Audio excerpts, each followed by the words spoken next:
My name is Brian Wish. I'm an entrepreneur, CEO, and pathfinder. If I've learned anything in life, it's that self-discovery is a critical part of living intentionally, building meaningful relationships, and achieving the future we see for ourselves. In July of 2021, I sold all my possessions, headed west, and began a quest to live a fuller and more meaningful life. The experience helped me truly understand the power of a single moment. And through my conversations with leaders from all walks of life, I've seen how that one phone call, heartbreak, diagnosis, or lost job can transform the entire course of our lives.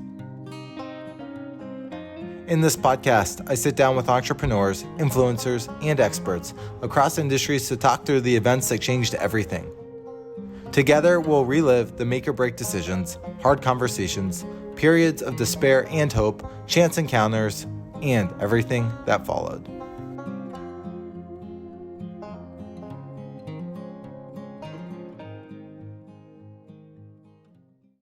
Steve Miller is an author, a professional speaker, and business advisor known for his edgy, no-spin style. He's the son of co-inventor of the 8-track, played on the PGA Tour, worked in the copper mines of Arizona, and even worked in Hollywood.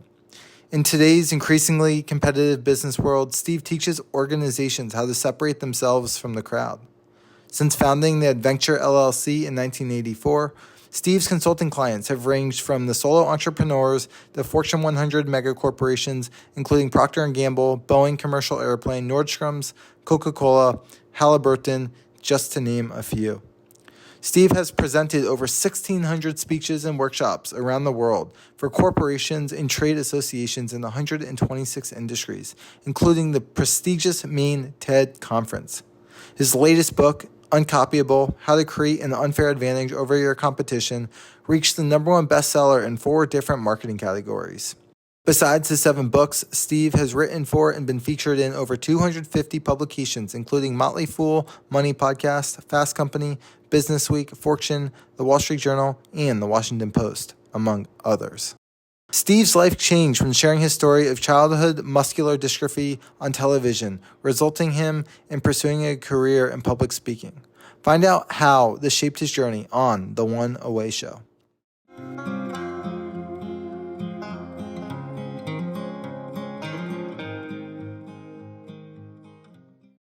Steve, welcome to The One Away Show. Hey, Brian. Thank you very much for inviting me to be here today. This is awesome. I'm looking forward to this conversation. Yeah, likewise. Looking forward to being here with you as well. So, Steve, you've lived a quite an interesting life from our conversations, and I'm curious to dive in a little bit more. What's the one away moment that you want to share with us today? One away moment. Well, as you well know, I have quite an eclectic background growing up. My dad was was a co-inventor of the 8-track tape player. For those of you that remember your history lessons, it was way back then. And I've done a whole bunch of different things in my life that has given me a very, very broad experience. But I would say the one away moment that I should talk about was probably back in, I'm going to say 1994 or something like that, when I was a guest on the Robert Schuller Hour of Power. And for those of you who don't know who Robert Schuller is, he was a very well-known international televangelist, and he broadcast shows from around the world, from the Crystal Cathedral, this beautiful, beautiful church, just basically all glass church down in Garden Grove, California. And every week he would have some type of guest on that he would interview for a while.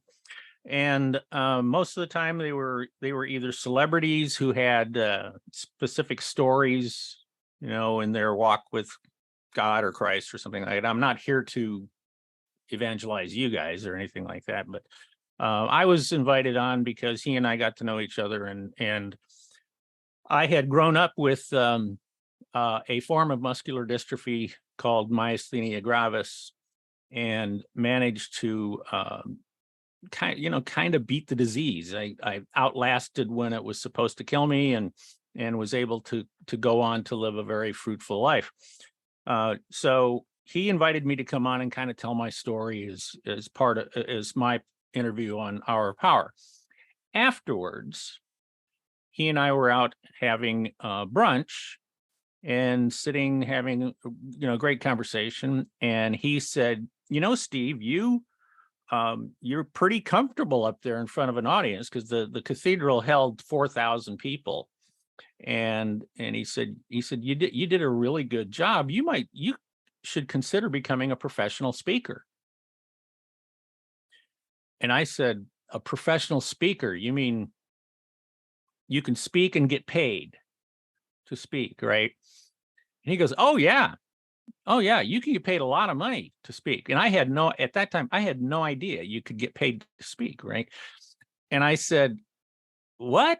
You really can get paid to speak? And he said, yeah, you can get paid very, very well. And we got into this conversation. I said, well, how do you find people who hire speakers? And he said to me, well, how do you hunt moose? I said, I'm like, what are you talking about? How do I hunt moose, right? He goes, well, would you go to Florida to hunt moose? And I said, no, I guess I would go to, I don't know, Canada, or at least northern US, up there in the forests up there. And he goes, correct. You have to go to where the moose are hanging out, right? And I said, oh, okay. And then he said, well, and would you attract them with Hostess ding dongs or Twinkies or something? I said, no, I guess I'd have to find some kind of moose bait or anything. And he said, exactly right. He said, and then, and he said, you're not going to bring them down with a tennis racket, right? No, I need to have a moose gun, right? So essentially, what he did to me that day, and he said, look, I think you should think about doing this, and I will introduce you to some friends who are successful professional speakers, and then you can see if you want to go do this too. Well, that launched my career. Okay, it really it took me out of completely out of, I was in sales and marketing at that time, working at a real job, working for a Japanese toy company. I was their international VP of sales and marketing, and what he did was he opened my eyes to a completely different way of to make a life, and in addition to that, to make a difference in people's lives. And so I went on to, become a solopreneur, and went on to speak and, about primarily marketing at that time, but eventually branding as well. Moved to Seattle, where I met my wife, and we built this company by ourselves. I've given over 1,600 speeches around the world. I have over 6 million frequent flyer miles. Stupid, I know, but it kind of, I've paid the dues of traveling and all that stuff. And I've impacted hundreds of thousands of people around the world in my speeches. I've got 8 books. I'm working on my 9th book now. And even though I focus on business, and people say, "Oh, you're a motivational speaker." I go, "No, I'm not a motivational speaker. I'm a business speaker. And if making more money motivates you, then okay, yeah, that you can call me a motivational speaker. But I'm not Zig Ziglar or anybody like that. But I ended up getting to know people like Zig and other famous speakers, and I can look back to that brunch, with Dr. Schuler, as being, if I hadn't had that lunch, I'm quite confident I would not be here, where I am right now.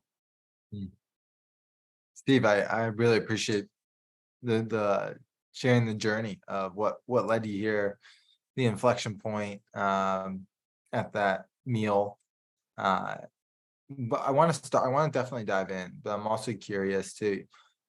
You had never shared with me prior about muscular dystrophy. I definitely know some people who have it and haven't maybe seemed to overcome it. I guess my question, when were you diagnosed with the form of it? You said you overcame it. Like I'm just curious how this shaped you Yeah. Yeah. I grew up a very active kid, very much into sports. Loved playing. My primary sport was baseball. I was a good little second baseman, shortstop. I wasn't a big kid or anything like that, but I also played basketball and, like little league football and things like that.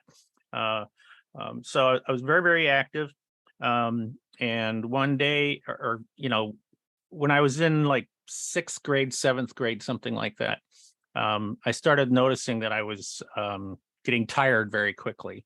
So my parents took me to the doctor, and the doctor at first was just had no real solid answer. They thought maybe I had mononucleosis or something like that, but the test showed negative.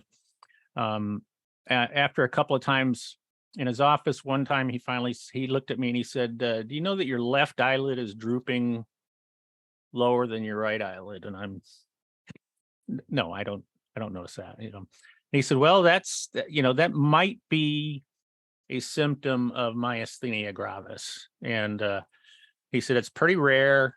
It's it's not a common disease." He said it's one of the forms of muscular dystrophy. And we were living in southern Indiana at the time, and it just so happened that one of the nation's top doctors on myasthenia gravis was in Indianapolis, and so he arranged for me to go see this guy. And I went up there. The guy ran me through some tests, and without going into a lot of detail, he said, "Yeah, you've got it." And they immediately put me on a new regimen, and which also curtailed my activities tremendously, and stopped me from playing baseball, basketball, football, all that stuff. For a couple of years, it was pretty damn boring. And How old? You were how old? well, I was in seventh grade when the final diagnosis came in. You know, which when you're in seventh grade and you've grown up doing stuff all the time with your buddies, every day you're doing something. You're out playing something, and I'm not doing it anymore. And then there are also the doctors and the Muscular Dystrophy Association. They're trying to educate me on how I'm going to live my life, to go on, with the knowledge that the average person who, especially young person who gets diagnosed with this, does not usually live past 30. And the only famous person that I knew at that time who ended up dying of it was Aristotle Onassis, the rich, shipping magnate, and who married Jackie Kennedy. He eventually died of that. But there's kind of when you get it when you're younger and when you get it when you're older and stuff like that. And and this ultimately, this is the story that Dr. Schuler wanted me to share, right? Was what happened that helped me to overcome this thing, right? And to try to keep it compact. Essentially, and I hesitate to say this because I really want to make sure people understand that I am not some prophet from, I don't try to pull people into a religion or anything like that. But at the same time, I also believe in that I believe there are miracles in the world.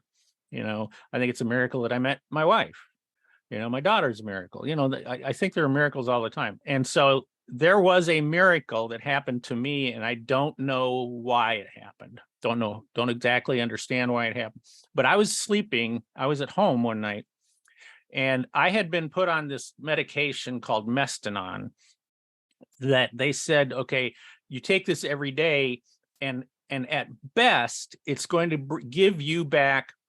It's going to bring you up to about 70% of a normal person's strength, stamina, endurance, that type of thing.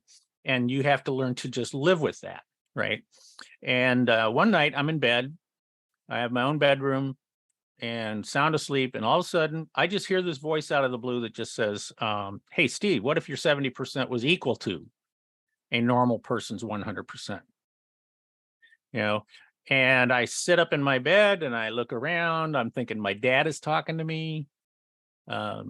He's not there. I get up, I walk around the house, everybody's asleep. So I don't know what that was, other than it was something that, just kind of came out of the blue, right? And I happened to have an appointment with my doctor up in Indianapolis that week, and I sat down with him and I said, I heard this voice. I said, that asked me this question, and I told him what the question was, and I said, has anybody ever thought about this, about trying to develop themselves? And he said, I've never heard that. He said, and nobody's ever brought that up to me. And I said, well, what do you think? I mean, if we work on myself, physically, mentally, I don't know, spiritually, emotionally, all that stuff. If I approach it from that perspective, what do you think? Is there anything wrong with that? And he said, no, absolutely not. He said, if you want to do that, I'm all for it. And so I went back home, and in my school, we talked to the teachers, we talked to the principal, we talked to the coaches in the different sports, and they banded together and helped me to develop a program, a daily program of, building myself up. People would recommend, they give me books, to read, that were kind of motivational books and inspirational books and stuff, so that it became a really interesting quest between me, my friends, my family, the school, and everything. And so we would just do this, every day. And the coaches would take turns working, having me work out. And I kept thinking, this whole positive thinking type of thing, and stuff. And after, by the time I got into high school, and I'll say 10th grade, not 9th grade. Back then, when we were going to school, it wasn't middle school, it was junior high school, which was 7th, 8th, and 9th grade. And that was where I was. And when I got into the high school, the teachers there and the coaches there kind of took over. And they were all, they were amazing to help me. And by the time I graduated from high school, I was playing football on the football team. I was playing on the basketball team. I was not playing baseball, but I had started playing golf, and I became one of the top golfers in the state. And so by the time I graduated, I ended up going to college at Purdue, where I played a little bit of football, actually, for the team. My high school quarterback was their number one draft pick. And so they thought it was a nice combination that I could play a little bit of football with him. But mainly I was there to play golf. And so I did. And it got to the point where, I was literally just normal. My 70% became equal to an average person's 100%. And I could do everything I needed to do and wanted to do and try to do. And eventually, after I went out and tried to play on the PGA Golf Tour after I got out of school, and while I was doing that, we used to go visit people and kids in hospitals sometimes, when the tour would go to different cities. And I was in one hospital one time. I was visiting, and I think it was in Atlanta, and I happened to be walking around, and I was talking to this one girl who was in the hospital, and she was flat on her back and not doing very well. And I picked up the bottle of pills that her medications that were next to her on her bed. It was the same medication I was taking. So I knew she had myasthenia gravis, but I didn't say anything. But I said, gee, and she couldn't even sit up. And I said, what is this that you got? And she goes, myasthenia gravis. And she says, I said, these are your pills? How many of these pills are you taking? And she tells me, and it was like 3 times the number of pills that I was taking. And here she was flat on her back. I walked out and I saw her, and I said, is the doctor that's working with her in here? And they said, yeah. And I went over to him and I said, I have myasthenia gravis. He says, you do not have it. I said, yes, I do. I said, here's my doctor, who he knew in Indianapolis. And I said, and that girl, I said, you've convinced that girl that she cannot get out of bed. And he just kind of looked at me and he said, I don't think you have it. I don't know what you're trying to do here or anything like that. He said, but you need to not talk to her, and he essentially kicked me out of the hospital. And I started thinking about, well, have I really beat the disease? And so one day I said, the only way that I'm going to know if I've beat this or not is if I stop taking the medication completely. So I called my doctor and I said, I'm going to do this. And he was not in favor of that.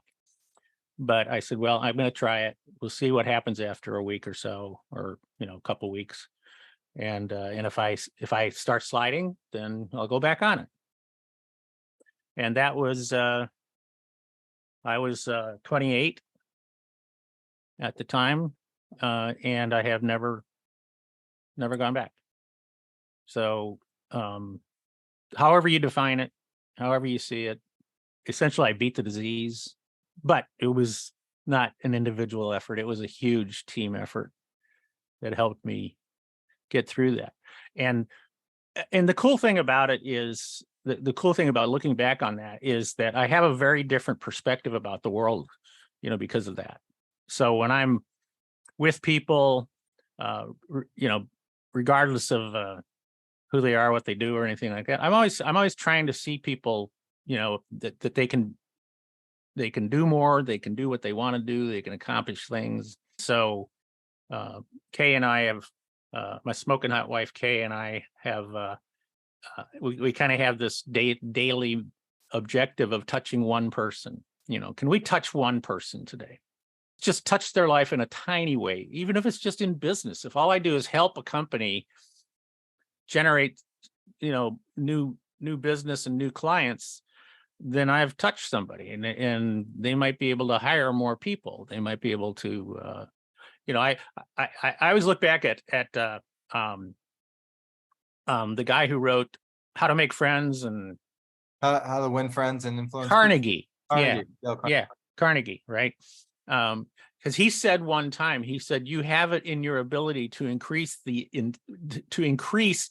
total sum of the world's happiness today. And what he meant was, if you make one person happy, that in fact has increased the total sum of the world's happiness. And so it's sort of like, that's kind of how Kay and I look at it. Is every day we look to see, okay, what can we do to enhance somebody's life and make it just a tiny bit better, and stuff. And so, that of course that's come from this experience of going through the myasthenia gravis and having that, and being one of the very, very, very few people who has probably beat it. Steve, that was one of the most impactful stories I've ever heard. I really appreciate you sharing, so much of your mindset and the people you surrounded yourself with, the physical consistency. And, you started out the conversation by saying, I'm not a motivational speaker and I'm not this, but it's also so interesting by what the cards life dealt you, right? And how you've chosen to play them since, and then kind of give those cards to others to go impact their life. Question for you: as you were doing, kind of beating this in your mind, or working to overcome this, or that voice in your head, did you ever think for a second one day that you would touch lives in front of audiences? And sure, you might be helping people with business and all these things, but did it ever cross your mind that you would be sharing this one day? Or no, not at all. It was never on my radar screen. Through Dr. Schuler. Well, and this is weird because I haven't told that story in years to anybody, what I just told you. I joined the church down in Garden Grove, and I just happened to be at a brunch or some kind of a reception or something like that where Dr. Schuler was, and he was in the church community worldwide, he was a rock star. And so, even at our church, it was a huge church. he was the rock star of the church. And so when he would show up at some type of an event, everybody wanted to see him. Everybody wanted to talk to him. And I'm not that kind of person where I, muscle my way in to be around people or, talk to somebody or anything like that. It just so happened that we were, and we met, and, we'd see each other occasionally. And it got to a point where he remembered my name. He knew who I was and that type of stuff. And then one time, I don't even know why I was invited up to his office, which was in this tower next to the church. And so we're in his office and we're just having, some coffee and stuff. And I looked at him and he was kind of by himself for just a second. And I walked over to him and I just said, "Do you have 5 minutes?" I said, "Can I tell you a story?" And I just felt compelled to tell that story to him, but in the 5 minute version, right? And he said, "I need you to be on the Hour Power." And I said, "Whoa, that's I wasn't pitching, or anything like that. I was, I said, I just felt compelled to tell you this story, and he said, "No, I really want you to be on the Hour Power." He says, "Give me, make sure we have your contact information and then we're going to see if we can get you on the calendar." Right. And, and their calendar probably was set for months. Right. And like within 1 week, his assistant called me and said, "This is unbelievable." He said, "Our guest next week has to drop out and can't do it. Can you come on?" So this is like within 10 days of when, I've said this to him, all of a sudden, bam, I'm on the Hour Power it's 2 services in front of 4,000 people in each service. And then it was broadcast to 13 million people around the world. I thought, well, I guess my story's, I guess it was supposed to be told. It was supposed to be shared, And then of course that having brunch with them, and then he brings this thing up about speaking, and he introduced me to some really successful, famous speakers at the time. One Danny Cox, one Jim Rohn, who is pretty well known in motivational world and stuff. Jim Rohn, if you look up, he's, his stuff is, he was just an amazing speaker. And a woman named Rosita Perez. All 3 people were members of the International Speaking Hall of Fame, inductees and stuff. And all 3 of them just opened their hearts, and they encouraged me to go to this convention for speakers, National Speakers Association convention. I couldn't afford it. I put it all on my credit card, but the first person I met, I walk in, it was at the Opryland Hotel in Nashville. And I walk in and I'm checking in and up walks Brian Tracy next to me. I had his tapes, his books, everything like that. And I introduced myself and I said, "I'm here because of Robert Schuller introduced me to these other people, and they said I need to come here." Right. I said, "So I'm a rookie. I don't know what I'm doing." And I said, "If you have 5 minutes over the next 3 or 4 days, would that be okay?" He said, "Well, how about right now?" He said, "Let's go sit down." And 2 hours later, he said, "I got to go." And I'm like, "Okay, hey, you're awesome. Great." And then for the rest of the convention, he and these other people who were there, they introduced me to everybody. And I always like to say that if they had a Rookie of the Year award for that association, I would have been a slam dunk winner of that thing, because these guys just, they just pointed me in the right direction, and they opened me up. I mean, it was still a slog. I mean, it was a lot of work. It was a lot of work. I tell people say, "How did you become a professional speaker? How did you start to make a living at this and stuff?" And I said, "Well, the first thing I did was I went to the Danny Cox School of Professional Speaking." And Danny said to me, he said, "Go out and speak for free. just go find organizations, Rotary clubs, Kiwanis clubs, organizations like that, small associations in your state, and just offer to speak for free. He said, and then one day somebody's going to ask you, how much do you charge to speak? And he said, and after that, you never speak for free again. And so I gave 253 free speeches before somebody asked me, how much do you charge? And I remember thinking, well, I said, how long do you want me to speak? And they said, oh, an hour. And at that time, I was consulting for companies, right, at $25 an hour. And I said, and I thought, oh, for an hour, okay, well, how about $50? And they said, yeah, sure, that sounds great. And afterwards, I thought I was overpaid after I gave the speech, even though I'd given 243 free speeches. And then I give that, but that was it. That was the beginning, and ultimately I became pretty well known and in the speaking world, and got my speaking fee into 5 figures, and and like I say, an author and stuff like that. But it all goes back to those beginnings, those experiences, and that somehow Dr. Schuler became part of my life. So yeah, and it's and Zig Ziglar, who ultimately became a friend of ours, what we live by, which kind of this daily thing for us, it's really Zig. What one of his most famous quotes is that if you help enough other people get what they want, they will help you get what you want. And so that's kind of where this all fits.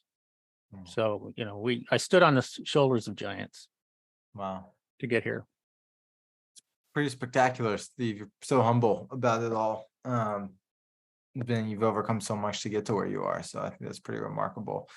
Steve, you said 1,800, right? 1,800 talks? 1,600. 16, okay. Yeah.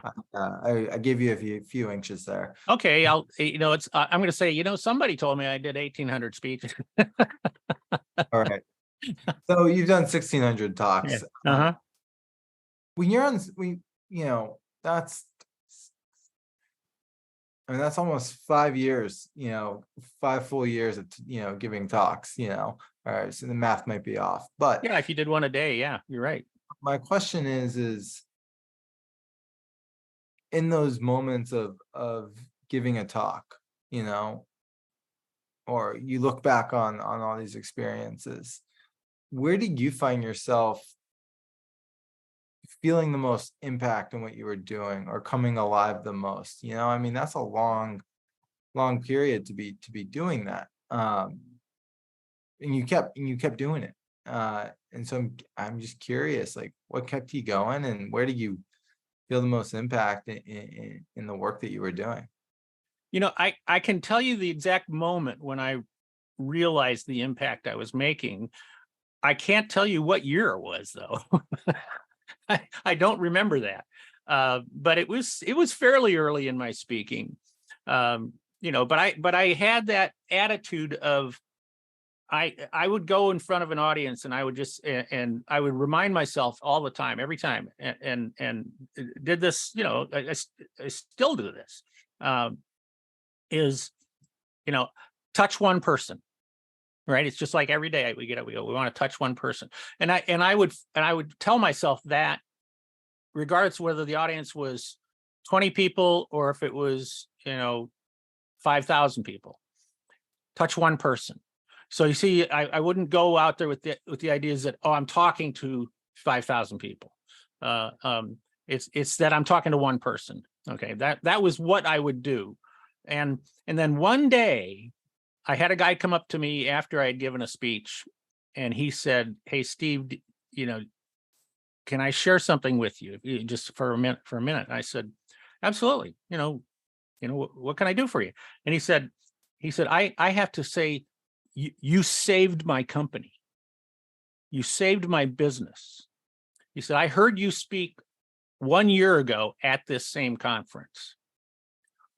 He said, and you gave me a perspective about marketing my business and some tips on how to get more business. And I went home and I did exactly what you said for me to do. At that time, I was almost out of business. And I used your tips and and a simple system that I had taught, real simple. And he said, and you turned my business around. You saved my company. It's obviously it's helped me to take care of my family. I have employees. And I didn't have to fire people or anything like that. He said, and I just wanted you to know that you did that. That's all I ever wanted when he said that to me. The checks are nice. Travel sucks, but that was the first of,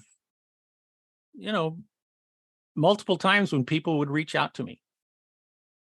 And, whether it was later by email or by phone or by a message or, sometimes get a card in the mail or something that just says, you helped me. You helped me be successful.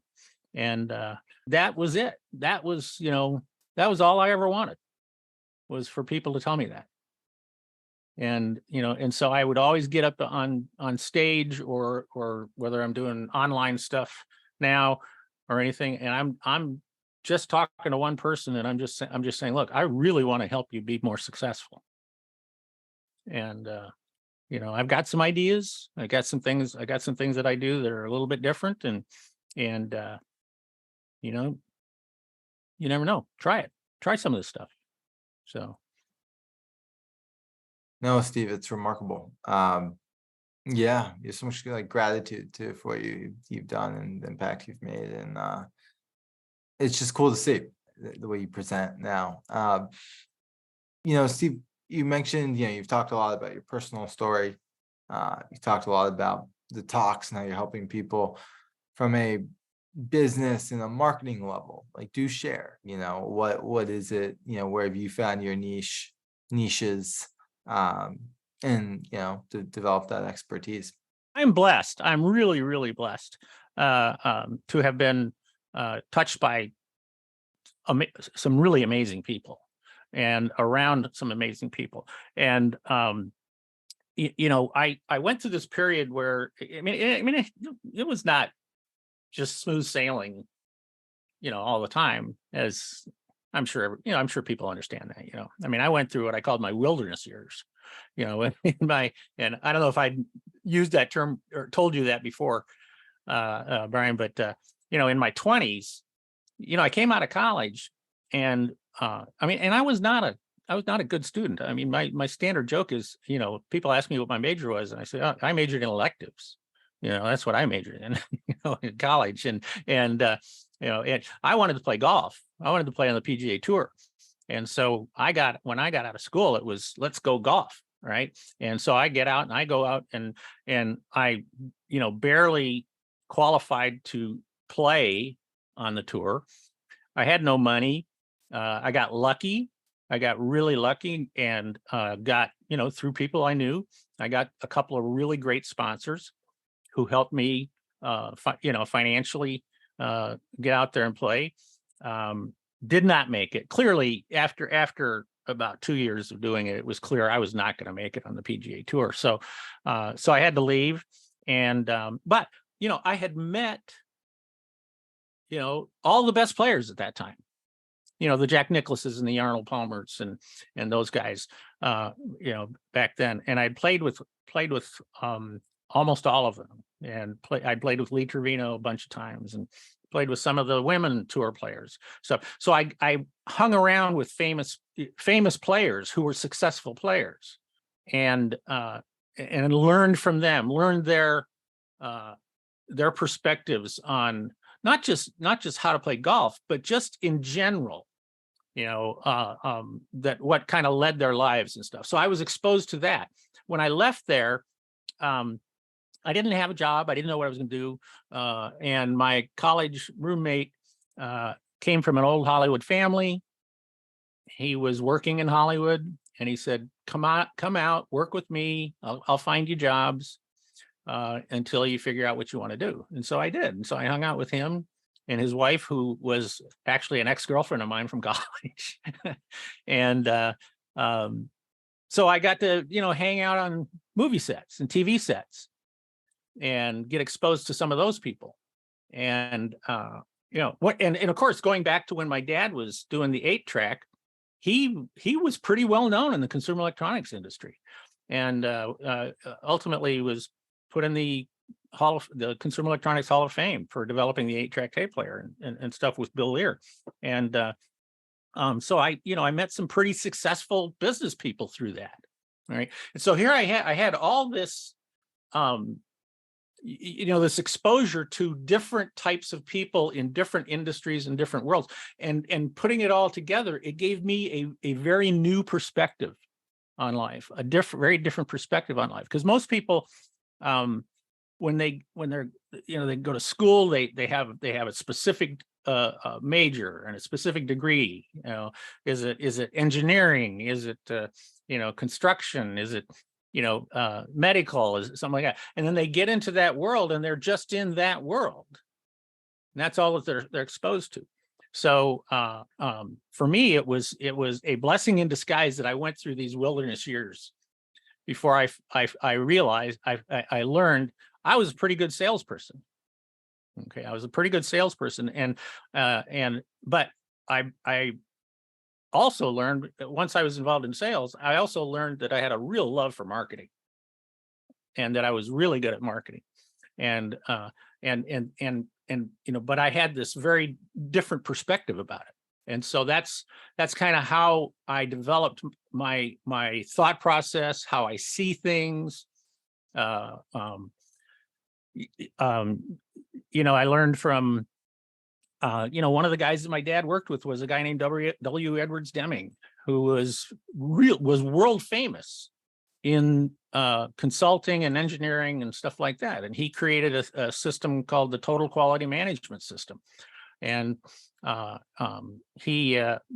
actually have an annual prize in Japan for the top company in Japan, just top business, just whoever they pick is they say this is the best company in Japan this year, and the name of the prize is the Deming Award. So it's named after him.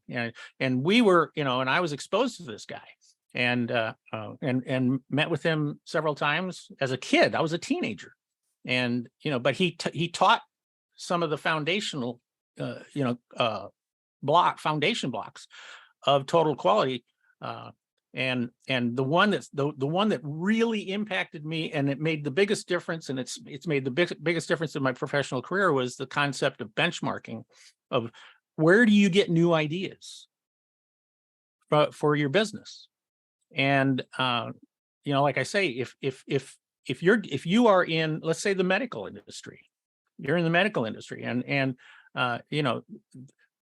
that's the box they always tell you got to get out of. All right. The box is what you are currently in. If you're in the medical industry, you're in the medical industry box.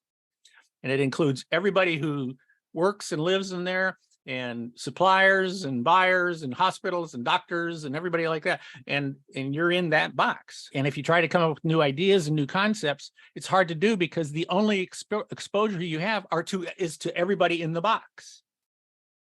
And Deming taught me that he said there are two types of benchmarking. One type of benchmarking is intrinsic benchmarking, where you are in the box and you are studying everybody in the box, and you're looking at what are the best practices in the box. Okay, and you're not necessarily studying the best practices to come up with new ideas. You're studying best practices to find out what is the minimum viable product or service that you're supposed to have, because that's what everybody's doing inside that box. But if you want new ideas, then you have to do what he called extrinsic benchmarking. And he said, he didn't use the term box, but I see it as that he essentially said, you have to get out of your box and you have to go visit some other box. or other boxes of other worlds, other thinking, other markets, and you got to go see what they're doing. What are the best practices in their boxes? Because odds are you're going to find stuff that doesn't exist in your box. And you can go steal that and bring it back here, and it's brand new. So that is the concept of my book, Uncopyable, is that you have to learn how to, what I call steal genius from other boxes. You bring them back, and you are a rock star because you've now brought something back. And it might have been just common practice in some other box. I share all kinds of different examples. My favorite examples are when you steal from nature. And it's called biomimicry, where you're looking for a new thing, or you discover something in nature that you say, oh, I can use that. And probably one of the most famous examples of all time was this guy, this scientist, engineer in Germany. I'm blanking on his name right now. I talk about him in my book, Stealing Genius, but where he would go for daily walks with his dog out in the forest.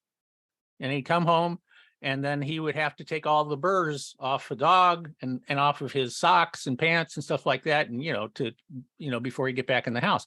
And then one day he looks at these and he starts thinking to himself, wait a minute, why are these burrs sticking to my socks?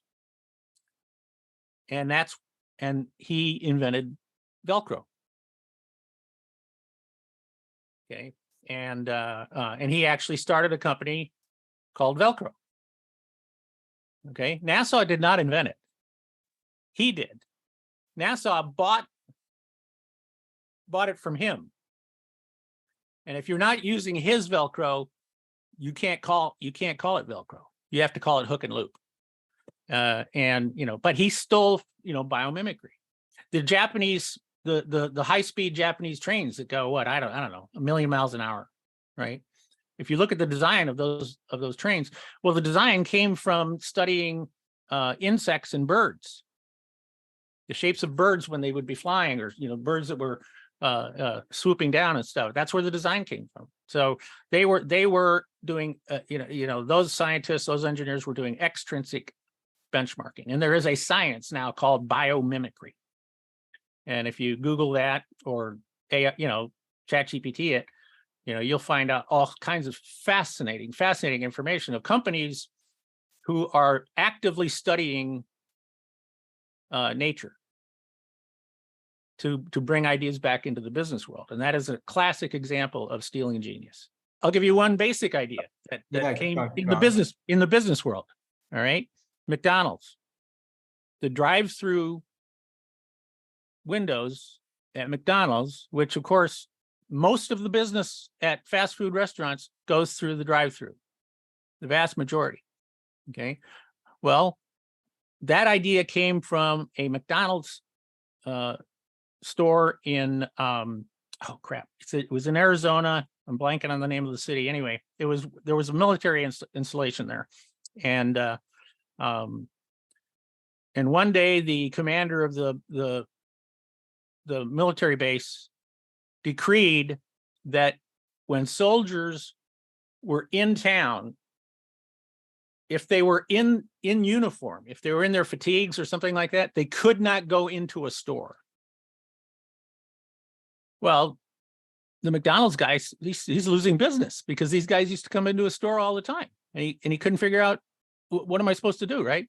And one day he was going through a bank drive-through with the teller, with the drawer sliding in and out. Okay. And he looked at that and he said, I can put food in that, or I can hand food through a window. Yeah. Just like that. And that's where the drive-up windows at fast food restaurants came from. That was stealing genius. The food industry stole genius from the banking industry. Yeah. So, and that, you see, and that's how I learned all that stuff, was growing up, was I had all these different exposures to different things. And so, it's where I learned, the concept of brilliant at the basics. I don't know if I talked with you about that or not. That successful companies, successful people are always brilliant at the basics. Jack Nicklaus always talked about, what made him one of the greatest players in the world. He always said, whenever he would go home to practice, he said all he cared about were the three things that he cared about the most were, what is his stance? Is he standing over the ball? And the alignment, is he aligned in the correct, in the correct place? And then his grip on the club, is his grip correct? And so he would go back and he would just focus on that.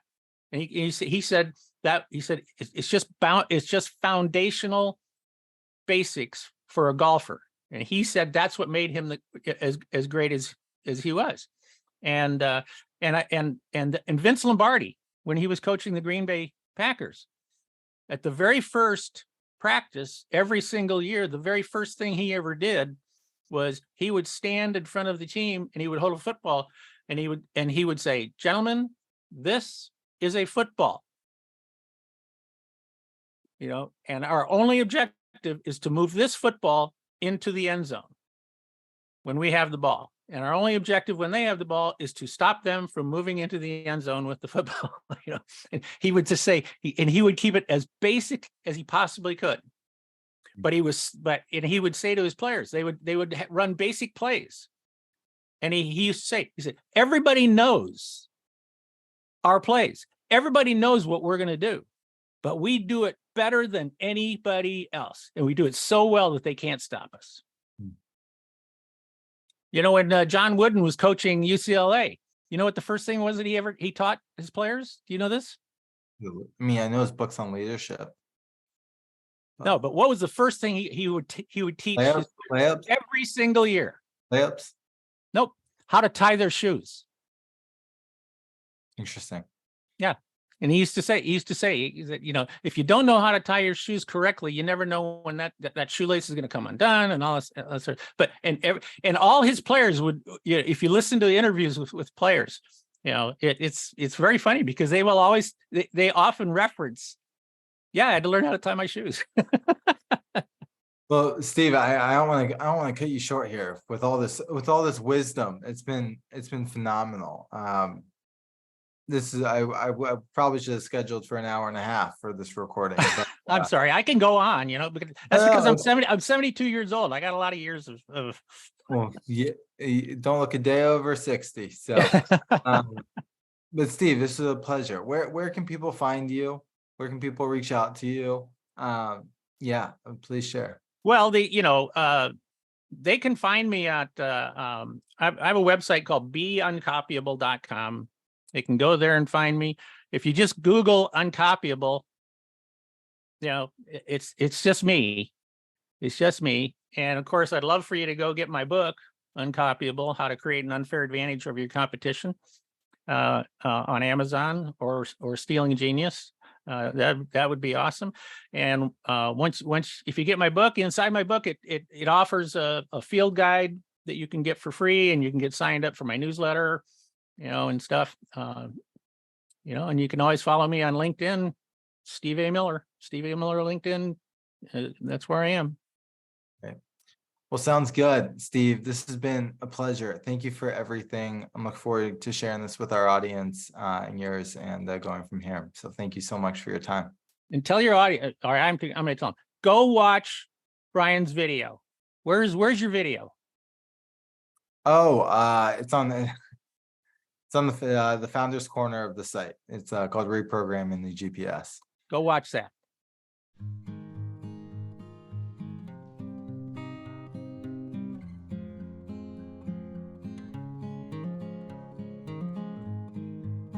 Thank you for joining me on the One Away Show. If you enjoyed this episode as much as I did, please leave a review and follow us on Apple Podcasts or Spotify.